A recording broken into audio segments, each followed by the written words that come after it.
हाँ तो बच्चों रेडी हो जाओ, आधार चिल्ड्रन एकेडमी के इस वीडियो में आपका वेलकम है।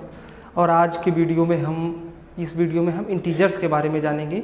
इसका मतलब है कि ये क्लास 7th के लिए है। क्लास 7th का पहला चैप्टर ही है इंटीजर्स। ओके, तो मैथ में क्लास 7th के बच्चे अपनी बुक खोल लें। कुछ ऐसी बुक है एडवांस मैथमेटिक्स की, आई होप सबके पास ये बुक आ चुकी होगी, है ना। तो आप इस बुक को खोल लो, इसका पहला चैप्टर, इस बुक को ओपन करोगे ना आप तो integers unit first the number system में आपको इंटीजर्स दिखेंगे।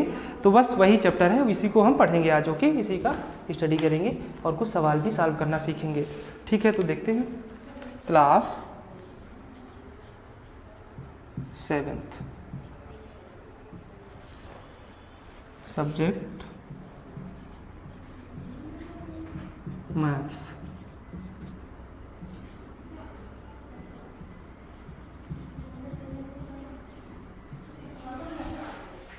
चैप्टर फर्स्ट,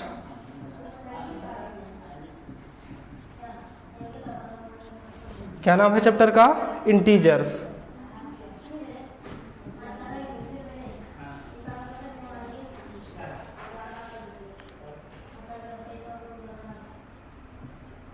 थोड़ा सजा दिया इंटीजर्स।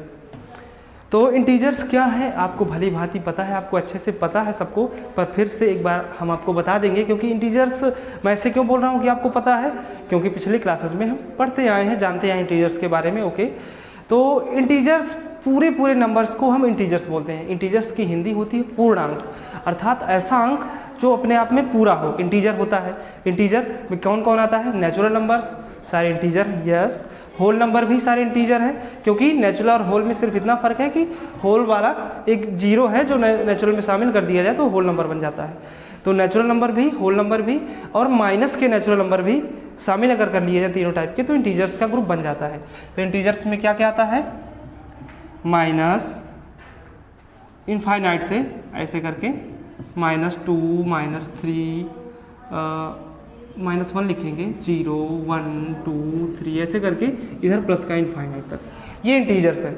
इंटीजर्स का मतलब पूरी गिनती, पूरा अंक, फुल डिजिट। ओके, तो इंटीजर में आप कंफ्यूज नहीं होंगे, फ्रैक्शन अलग चीज़ होती है, इंटीजर अलग चीज़ होती है। जैसे कहीं पे लिखा है 2/3, तो ये इंटीजर नहीं है, एक फ्रैक्शन है, ये पूरा नहीं है। इसमें क्या है, एक कोई चीज़ थी, उसके हमने 3 पार्ट किए, उनमें से 2 पार्ट हमने ले लिए, वही बनेगा क्या? 2/3। तो ये एक फ्रैक्शन है, ना कि इंटीजर। ओके, तो इंटीजर्स क्या है? पूरी गिनती इंटीजर कहलाती है। आप फॉर एग्जांपल आप देखो, जैसे मान लो आप 2 लोग हो, आप 2 फ्रेंड हो, आपके पास एक सेब है, तो क्या आप दोनों को उसको खाना है, तो क्या एक सेब आप खा पाओगे? नहीं, आपको उसको काटना पड़ेगा। तो जो एक गिनती थी वो इंटीजर है, और जो काटने के बाद हाफ बना वो फ्रैक्शन है। ठीक है, तो इंटीजर्स आपको समझ में आ गए होंगे। तो इंटीजर 2 टाइप के होते हैं, पॉजिटिव भी और निगेटिव भी। Okay, positive and negative. जिनका साइन प्लस हो, ऐसे नंबर्स, ऐसे फुल नंबर्स जो प्लस साइन के साथ आए, वो होंगे पॉजिटिव इंटीजर्स।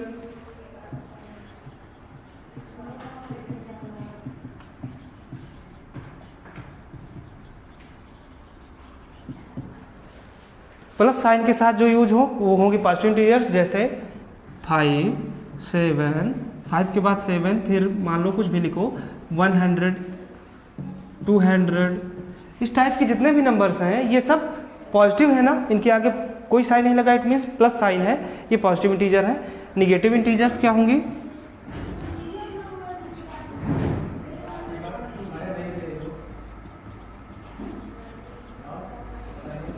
-2, -3, -5, -7 एटसेट्रा। ठीक है, इस तरह की जिनके सामने माइनस लग जाए, जिनके आगे माइनस आ जाए, वो होते हैं माइनस निगेटिव इंटीजर्स। ओके, तो इंटीजर्स 2 टाइप के, पॉजिटिव इंटीजर्स और निगेटिव इंटीजर्स। और एक तीसरे टाइप का भी इंटीजर होता है जो ना पॉजिटिव होगा ना निगेटिव होगा।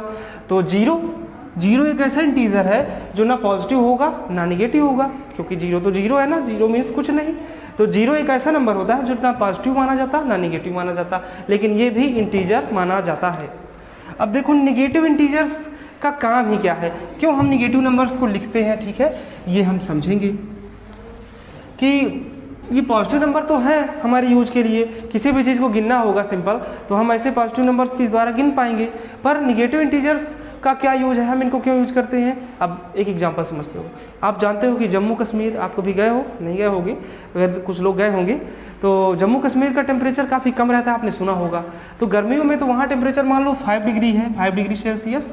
लेकिन क्या होता है कि जब टेम्परेचर सर्दियों में डाउन होता है तो ये एकदम 0 डिग्री पे पहुँच जाता है, और फिर जब और सर्दी बढ़ती है तो 0 से भी नीचे। तो जब हमें कभी 0 से भी छोटा कुछ चाहिए होता है तो फिर वहाँ पर माइनस आ जाता है। मान लो कि काफ़ी सर्दी है और जम्मू का तापमान -15 डिग्री हो गया, -15 डिग्री सेल्सियस।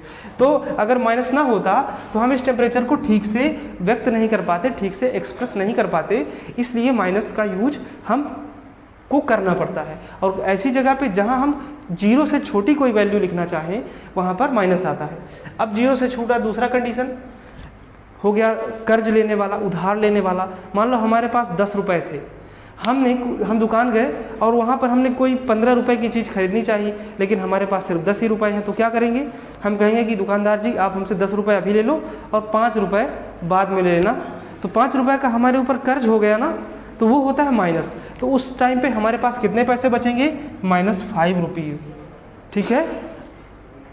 तो जब हमारे पास कर्ज हो जाता है, ऋण हो जाता है, तो उसको भी डिनोट करने के लिए माइनस आता है। ठीक है। तो अब आप समझ चुके होंगे कि पॉजिटिव इंटीजर्स के अलावा हम निगेटिव इंटीजर्स क्यों पढ़ते हो, इनकी क्यों ज़रूरत पड़ती है। सिर्फ पॉजिटिव से काम नहीं चल पाता है ना, इसीलिए निगेटिव इंटीजर्स हम पढ़ते हैं। तो अब देखो, इंटीजर्स का आपस में मल्टीप्लिकेशन भी होता है, एडिशन भी होगा, सब्सट्रैक्शन भी होगा, डिवीज़न भी होगा। आप जानते हो मैथमेटिक्स में 4 टाइप की ये मेन ऑपरेशंस हैं। मैथ में सिर्फ यही 4 टाइप की मेन ऑपरेशंस होती हैं, addition, subtraction, multiplication and division. Mathematics में 4 यही मेन ऑपरेशंस है। पूरी मैथमेटिक्स इन्हीं पर टिकी है, इन्हीं पर आधारित है। तो इंटीजर्स का एडिशन भी होगा, सब्सट्रैक्शन भी होगा, मल्टीप्लिकेशन भी करना सीखेंगे और डिवीज़न करना भी सीखेंगे। ओके, तो चलो देखते हैं। 2 इंटीजर्स को ऐड करना। मान लो ये लिखा है 51 एक इंटीजर है, दूसरा इंटीजर मान लो है 31। तो इसको ऐड करना आप सब जानते हो, आप ऐसे नॉर्मल यूज़ करो। एक इसमें ऐड करोगे 2 हो जाएगा, और 3 और 5 ऐड करोगे तो 8 हो जाएगा। ओके, अब मान लो ये 32 है और इसमें हमको ऐड करना है -9। ये एग्जाम्पल मान लो पहले फर्स्ट था, अब दूसरा एग्जाम्पल सेकंड है। तो ये करना है, ये भी एक इंटीजर ही है, 32 भी एक इंटीजर है, -9 भी एक इंटीजर है। अब यहाँ पे क्या होगा, अब यहाँ पे देखिए ये प्लस है, ये माइनस है, और इनके बीच में ये ब्रैकेट है। ब्रैकेट मीन्स इन दोनों का मल्टीप्लिकेशन हो रहा है। तो प्लस एंड माइनस का मल्टीप्लिकेशन माइनस होता है, याद रखेंगे। तो ये सॉल्व होके क्या आ जाएगा, ब्रैकेट सॉल्व होके आएगा, ब्रैकेट सॉल्व होके ये -9 ऐसे हो जाएगा। ठीक है, फिर आप इसको आसानी से निकाल पाओगे। क्या आंसर आ जाएगा, 23 है ना। ओके, अभी मैं आपको बता देता हूँ साइड में कि 2 साइन का मल्टीप्लिकेशन कैसे करते हैं। ठीक है, आप इधर देख लो, प्लस साइन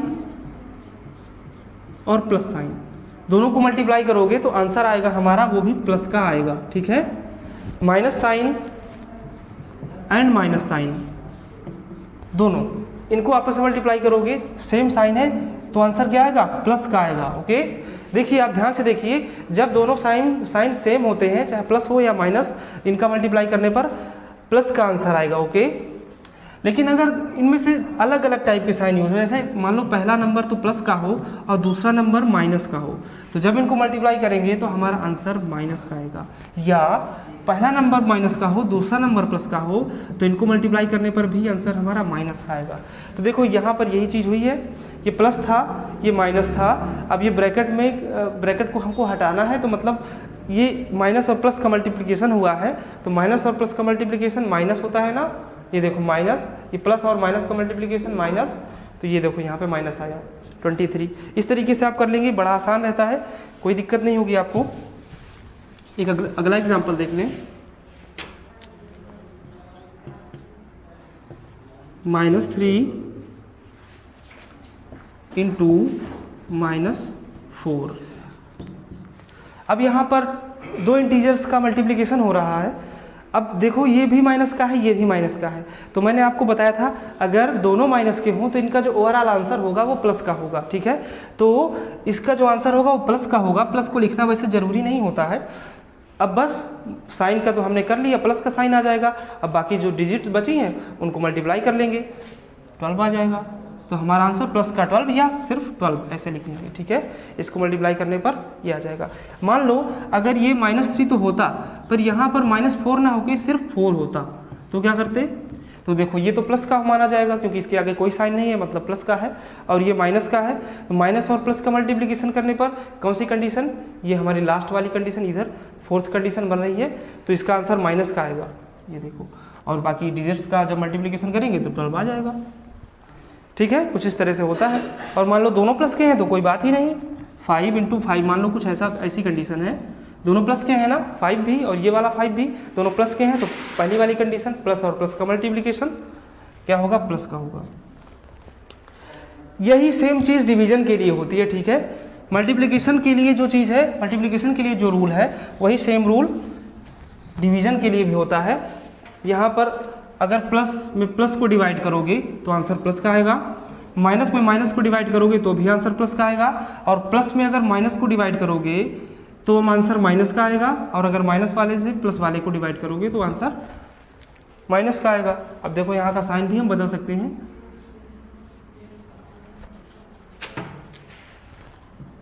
ये देखो हमने यहाँ मल्टीप्लिकेशन पहले लिखा था, यहाँ पर डिवीजन का साइन लगा दिया है, तो क्या ये गलत है? नहीं, ये भी सही है। देख लो एग्जाम्पल से देख लो। मान लो कोई नंबर है 15, हमको डिवाइड करना है 15 को किससे? 3 से, ठीक है।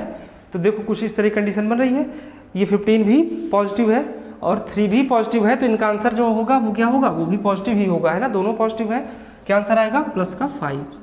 तो प्लस लिखना जरूरी होता नहीं है। अब अगला एग्जाम्पल, मान लो ये 15 ना हो के -15 होता, ठीक है। -15 को हम डिवाइड करेंगे 3 से ही, तो देखो क्या आंसर आएगा? देखो यहाँ पर न्यूमरेटर या ये देखो ये माइनस का हो गया लेकिन ये प्लस का ही है, तो यहाँ पर कौन सी कंडीशन? यहाँ पर ये फोर्थ कंडीशन आ रही है, तो इसमें आंसर माइनस का आता है, माइनस का 5 आ जाएगा, क्योंकि देखो डिजिट तो वही है, डिजिट तो बदली नहीं, 15 और 3 ही है।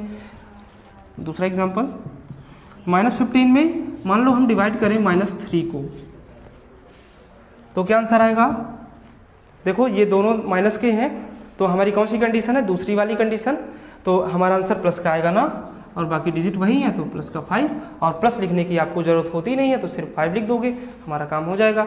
इस तरीके से आप प्लस के इंटीजर्स यानी पॉजिटिव इंटीजर्स और निगेटिव इंटीजर्स दोनों को मल्टीप्लाई करके कौन सा साइन मिलेगा ये आप सीख चुके हो, और दोनों को डिवाइड करने पर कौन सा साइन मिलेगा ये भी आप सीख चुके हो। ओके, तो अभी कुछ एग्जांपल्स है, बुक की एग्जांपल ले सकते हैं आप अपनी बुक में। जो ये पेज नंबर 16-17 में एक्सरसाइज 1.1 है, आप इसमें देखो, आप इसका दूसरा क्वेश्चन देखो, फर्स्ट नहीं सेकंड क्वेश्चन देखो, फर्स्ट क्वेश्चन नहीं सेकंड में क्वेश्चन से आपको काफ़ी समझ में आ जाएगा। सेकंड क्वेश्चन में है व्हाट, ये देखो ये बुक है सबके पास होगी ही, what will be the sign of the product if we multiply together. अब इसमें से कुछ स्टेटमेंट दिए हैं, उन सब में हम जानेंगे कि कैसा मल्टीप्लिकेशन हो रहा है और क्या साइन इसका मिलेगा। 8 निगेटिव इंटीजर्स में एक पॉजिटिव इंटीजर्स को अगर मल्टीप्लाई कर देंगे तो क्या आंसर आएगा। हमारे पास 8 निगेटिव इंटीजर्स हैं, उनको आपस में मल्टीप्लाई करेंगे तो आंसर क्या आएगा? प्लस का आएगा, क्योंकि देखो अगर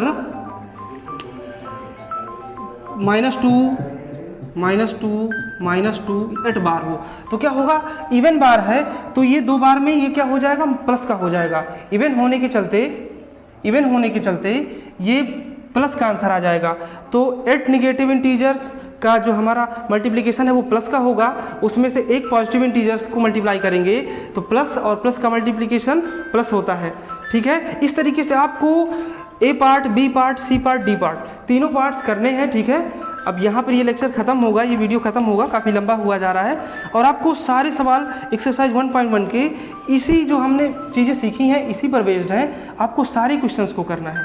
ठीक है, तो आप सारे क्वेश्चन को अटेम्प्ट करना, जो आपको ना आए वो आप पूछेंगे। ओके, ठीक है, तो अब ये वीडियो यहीं पे बंद करेंगे। Okay, thank you.